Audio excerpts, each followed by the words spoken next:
आप सबका स्वागत है हमारे चैनल नेक्स्ट 9 न्यूज में। मेरा नाम है दीपक गुप्ता।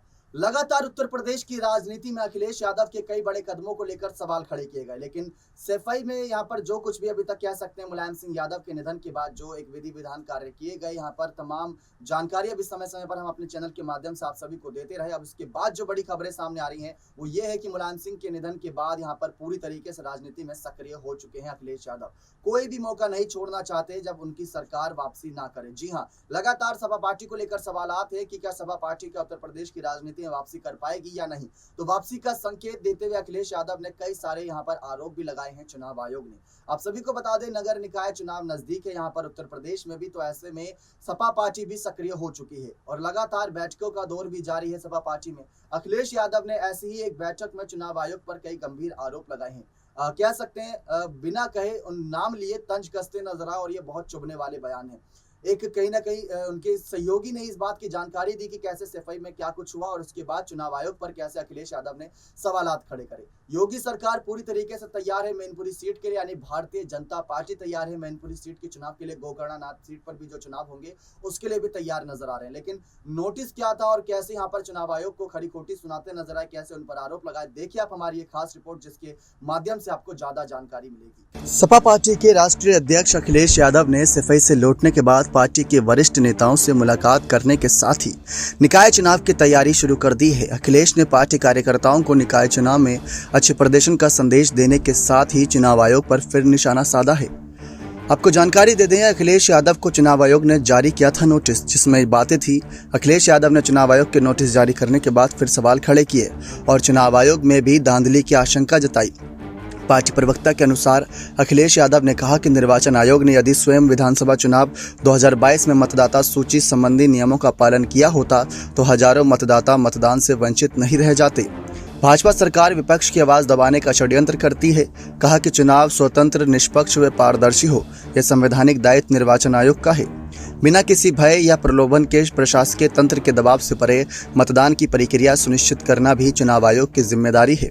सवाल उठाता है कि साल 2022 में विधानसभा चुनाव से संबंधित शिकायतों और ज्ञापनों का संज्ञान चुनाव आयोग ने क्यों नहीं लिया। सपा ने लगातार आपत्तियां की थी। चुनाव के दौरान लंबे समय एक स्थान पर तैनात रहे अधिकारियों को न हटाए जाने को लेकर भी सवाल उठाए थे। पिछले विधानसभा चुनाव में हजारों मतदेय स्थल क्यों बदले गए, जिससे कई मतदाता भटकते रहे। कई स्थानों पर पीठासीन अधिकारी के पास की सूची और अंतिम सूची में अंतर क्यों पाया जाता है। कहा भी कि अभी अंतिम मतदाता सूची नहीं है और मतदान की प्रक्रिया की घोषणा भी नहीं हुई है, लेकिन भाजपा नेता नगर निगम के सभी 17 स्थानों पर जीत का दावा कैसे कर सकते हैं। निर्वाचन अधिकारियों का इसका संज्ञान लेना चाहिए कि कहीं यह निकाय चुनाव में भी धांधली का भाजपाई एजेंडा तो नहीं है। अखिलेश ने सपा नेताओं को निकाय चुनाव की तैयारी में किसी प्रकार की शिथिलता न बरतने जाने को निर्देश दिया है। कहा कि निकाय चुनाव के परिणामों से पार्टी और राजनीति की आगामी दशा दिशा तय होगी। वहीं पार्टी के मुख्य प्रवक्ता राजेंद्र चौधरी का कहना है कि अखिलेश चुनाव आयोग की नोटिस का जल्द जवाब देंगे।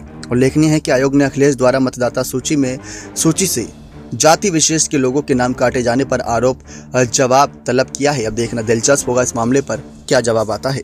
देखा आप सभी ने किस तरीके से उत्तर प्रदेश की राजनीति को लेकर यहाँ पर समाजवादी पार्टी के संरक्षक अब अखिलेश यादव ने कई सारे सवालात खड़े किए। नगर निकाय चुनावों को लेकर उन्होंने अपने सभी सपा समर्थकों को संदेश दे दिया है कि जल्द से जल्द वो तैयार रहें। इस बार एक बड़ी जंग होगी और चुनाव जीतना हर हाल में है और अखिलेश यादव जरूर चाहेंगे कि वो चुनाव जीते, लेकिन उनके साथ कौन कौन नजर आएगा इस लड़ाई में। क्या उनके परिवार जो अभी तक एकजुट था, क्या परिवार भी पार्टी के साथ खड़ा नजर आएगा, जिसमें अपर्णा और शिवपाल को लेकर सवाल खड़े किए जाते हैं। डिंपल की जिम्मेदारी क्या हो सकती है, ये भी सवाल खड़े किए जाते हैं और लगातार चैनल हमारा ऐसी खबरें आप सभी तक पहुंचा रहा है। लेकिन जो यहाँ पर सवालात खड़े करे चुनाव आयोग के मसले पर, यहाँ पर अखिलेश यादव ने ये देखना दिलचस्प होगा कि राजस्थान की सत्ता को किस ओर लेकर जाते हैं अखिलेश यादव और उसका निष्कर्ष क्या निकलता है और इस पर भारतीय जनता पार्टी कैसे यहाँ पर पूरी तरीके से कटाक्ष करते हुए बयान देगी। लेकिन बीजेपी ने यानी केशव प्रसाद मौर्य और उनके कई विधायकों ने यह कह दिया है कि मैनपुरी सीट पर वो इस बार भी एक भी मौका नहीं छोड़ेंगे। मुलायम अभी तक थे तो मुलायम का कहीं ना कहीं इज्जत रखते हुए, उनका सम्मान रखते हुए ज्यादा उन्होंने यहाँ पर प्रचार नहीं किया, लेकिन इस बार खुलकर प्रचार प्रसार करेंगे ताकि इस सीट पर किसी भी तरीके से कब्जा किया जा सके। निकाय चुनाव के साथ साथ मैनपुरी चुनाव पर भी सबकी नजरें रहेंगी और आजम खान से भी जुड़ी तमाम खबरें आप सभी तक मिलती रहेंगी। बने रहे चैनल के साथ ऐसी और जानकारियों के लिए बहुत बहुत धन्यवाद।